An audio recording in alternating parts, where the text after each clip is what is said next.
ఈ రాక్ బ్యాజర్స్ చూసినట్లయితే దాని సాదృశ్యము బండ, లేకపోతే కొండలు, చిన్న కుందలకి సాదృశ్యం ఏంటిదంటే ఆ రాక్ నేనే అంటున్నాడు యేసయ్య.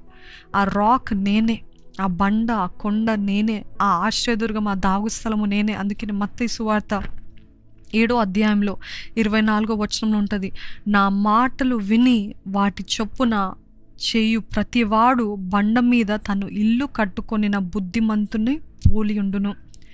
చెప్పాను కదండి, మిక్కిలి జ్ఞానం కలిగింది చిన్న కుందేలు. అదే అంటున్నాడు దేవుడు ఏంటిదంటే, నా మాటలు విని వాటి చొప్పున చేయు ప్రతివాడు, నాట్ జస్ట్ ఎంత ఫూలిషోడైనా, ఎంత బుద్ధిహీనుడైనా, ఎంత తెలివితేట లేనివాడైనా ఆయన మాటలు విని దాని చొప్పున చేయువాడంట బండ మీద తన ఇల్లు కట్టుకున్న వాడంట. వాడు బుద్ధిమంతుని పోలి ఉండును అంట. వాడు బుద్ధిమంతుని. So you don't have to be great to follow Jesus, you don't have to be wise to follow Jesus, you don't have to have all the answers to follow Jesus. కానీ ఆయన మాట విని దాని చొప్పున చేయువాడు ప్రతివాడు, నాట్ 1 నాట్ 2, ప్రతివాడు బండ మీద తన ఇల్లు, బండ మీద. అందుకే నా యేసు ప్రభు ఆ ఉపమానంలో అంటాడు, ఒక్కడంట కట్టాడంట ఇల్లు, ఎక్కడ? ఇసుక పైన కట్టాడంట. ఇసుక పైన కట్టి పునాది లేకుండా ఏదో కట్టాలి కదా, ఆరాటంతో తొందరపాటుతోటి కట్టేస్తాడు, ఏదో మోజుతోటి కట్టేస్తాడు. మనలాగానే చాలామంది మనం కూడా మోజుతోటి కట్టేయాలి, ఇల్లు కట్టేయాలి, పెళ్లి చేసేసుకోవాలని. పునాది ఉండదు, ఎవరిని చూస్తున్నారో తెలీదు, ఏం చేస్తున్నారో తెలియదు, వాళ్ళ గతం ఏంటి, వాళ్ళు ఎలాంటి స్వభావం ఏం తెలీదు, చేసేసుకోవాలని ఆరాటము, చేసేసుకోవాలని ఏదో కంగారుపాటు, పునాది ఉండదు, నో ఫౌండేషన్. అలా ఎట్లుంటుందంటే ఇసుక పైన కట్టిన ఇల్లు అంట, తుఫాను రాగానే, వర్షం రాగానే అంతే, ఇట్స్ అవుట్. కానీ బండ మీద కట్టబడిన ఇల్లు అంటే కొండపైన కట్టబడిన ఇల్లు, పునాది ఉంటుంది, బండ స్ట్రాంగ్, ఇట్ ఇస్ స్ట్రాంగ్. ఆ దానిపైన కట్టబడిన ఇల్లు ఏ తుఫాను వచ్చినా, ఎంత ఎండ వచ్చినా, ఎన్ని వర్షాలు వచ్చినా, ఎన్ని ఆపదలు వచ్చినా, ఎన్ని సునామీస్ వచ్చినా అది కొంచెం కూడా కదల్చబడదంట. అది దేవుడు చెప్పేది, బండ మీద కట్టబడిన ఇల్లు. So are you that kind of Christian? ఆ విశ్వాసిగా మీరున్నారా? బండ మీద కట్టబడిన ఇల్లు, నిజంగా ఆరాటం కాదు, ఆర్భాటం కాదు, తొందరపాటు కాదు. దేవా పునాది దయచేయ్యా. పునాదులు పాడైతే నీతిమంతులు ఏం చేయగలుగుతారని వాక్యం తెలియజేస్తుంది. If the foundations are lost what can righteous do అని అంటున్నారు. అంటే నిజంగా పునాది లేకపోతే మనం ఈ జీవితంలో ఏం చేయలేము. What is your foundation? పరిశుద్ధత మన ఫౌండేషన్ ఉండాలి, పునాదిగా ఉండాలి. పరిశుద్ధత, పరిశుద్ధ మాటలు, పరిశుద్ధ తలంపులు, పరిశుద్ధ ప్రవర్తన, గ్రీడీ నుండి, ఈ లోకపు ఆశలు, లోకపు డంబాల నుండి విడుదల, ఇవి మన పునాదులుగా ఉండాలి. ఆయన మాటలు విని దాన్ని అంగీకరించి దాన్ని చేసేవారు ఉండాలి. అది మన పునాది, అవి మన పునాది. దేవుడు అడిగేది మీ బంగారం కాదు, మీ డబ్బులు కాదు, మీది ఇది కాదు, అది కాదు. మీ ఆరాధన పునాది, మీ నీతి పునాది, మీ పరిశుద్ధత పునాది, మీ ప్రార్థన పునాది, ఇవన్నీ మన పునాది. దిస్ ఇస్ ద ఫౌండేషన్, ఇది మన పునాది. ఈ పునాది పైన కట్టబడితే అంట ఏ తుఫాను, ఏ శ్రమ, ఏ బాధ, ఏ వేదన, ఎంత భయంకరమైన మాటలు మీ గురించి మాట్లాడిన ఏది కూడా మిమ్మల్ని కదల్చవంట. అది మన పునాదిగా ఉండాలి. దేవుని అంటే క్రీస్తు అనే బండ పైన కట్టబడతాము.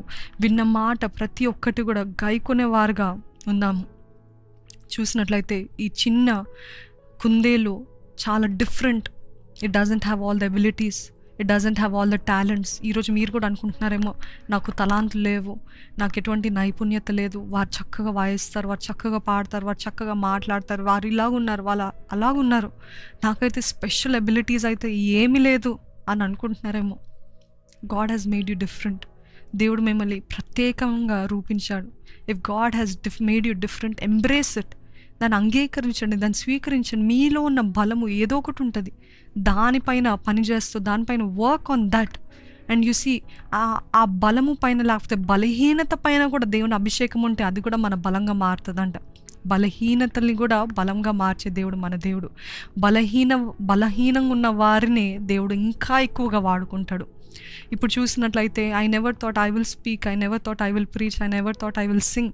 కానీ I always thought myself as the lowest worm. I thought దేవా, గిద్యోని అనుకుంటాడు చూడండి, ఆ రీతిగానే అనుకునేదాన్ని. దేవా నాకెందుకు దేవా, మా అక్క వాళ్ళు ఉన్నారు, మా అన్న ఉన్నారు, వీళ్ళున్నారు, వాళ్ళున్నారు అని ఎప్పుడు చూసినా వీరిపైన వారిపైన నెట్టేసేదాన్ని. తర్వాత వివాహం అయిన తర్వాత నేను మాత్రం పాడను, నేను మాత్రం మాట్లాడను, నేను మాత్రం ప్రీచ్ చేయనని ఎన్నోసార్లు సేవకులతో చెప్పాను. కానీ అటువంటి రీతిగా ఉన్న నన్ను దేవుడే నెట్టి నెట్టి నెట్టి నెట్టి ఈ రీతిగా తీసుకొచ్చాడు.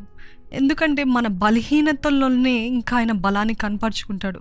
మన లోపాలని కూడా సరిచేసి, మీరు అనుకుంటుండొచ్చు నాకు ఇది లేదు, నాకు అది లేదు, నాకు అది లేదు అని అనుకుంటున్నారేమో, కానీ God is saying I can use your weaknesses. అందుకనే జ్ఞానుల్ని సిగ్గుపరచడానికి బలహీనుల్ని ఎన్నుకుంటాడంట, వెర్రివారిని ఎన్నుకుంటాడంట, జ్ఞానం లేని వారిని ఎన్నుకుంటారంట, బలవంతుల్ని సిగ్గుపరచడానికి బలహీనుల్ని ఎన్నుకుంటాడంట. ఎందుకంటే వారి సామర్థ్యం బట్టి వారు పైకి రాలేదు, వారి బలం బట్టి, వారి కేపబిలిటీస్ బట్టి పైకి రాలేదు. కానీ దేవుడు అభిషేకము, దేవుడు వాళ్ళ పక్షాన ఉన్నాడు, దేవుడు వాళ్ళని నడిపిస్తున్నారు కాబట్టి వాళ్ళు వచ్చారు అని చెప్పడానికి.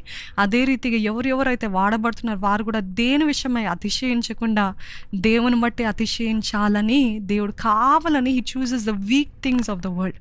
బలహీనమైన ఘటాలే వాడుకొని దేవుడు గొప్ప కార్యాలు చేసే దేవుడు. ఈరోజు మీరు కూడా అనుకుంటుండొచ్చు నాకు ఏది లేదు, ఐ డోంట్ హ్యావ్ ఎనీథింగ్, నాకు ఇది లేదు, ప్లాట్ఫామ్ లేదు, లేకపోతే నాకు రిసోర్సెస్ లేదు, నాకు ఏది లేదు అని అనుకుంటున్నారేమో. But God is saying you just come to me. బండ అయిన క్రీస్తు దగ్గరికి రండి, క్రీస్తు అనే బండ దగ్గరికి రండి, అప్పుడు ఆయనే ఎక్కలేనంత ఎత్తైన కొండకి ఎక్కించే దేవుడు అంట. Anointing takes us higher if we stay close to the sun. అంటే కుమారునికి దగ్గరగా జీవిస్తూ బండలో, ఆశ్రయదుర్గంలో, ఆ దాగు స్థలంలో మనం ఉన్నట్లయితే దేవుడే మనల్ని ఎక్కలేనంత ఎత్తైన కొండకి ఎక్కించే దేవుడు.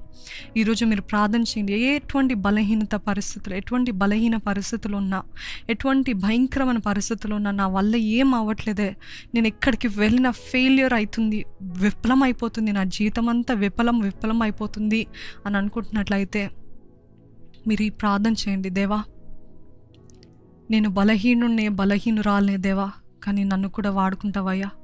నాకైతే ఆశ మట్టుకుందయ్యా, దగ్గరికి రాడా, జీవితాన్ని నిన్ను చూసే బ్రతుకుని, తన పరిశుద్ధతను కాపాడుకునే జీవితాన్ని మాకందరికీ దయచేయమని ప్రభు యేసు నామంలో అడిగి వేడుకొంచున్నాను తండ్రి.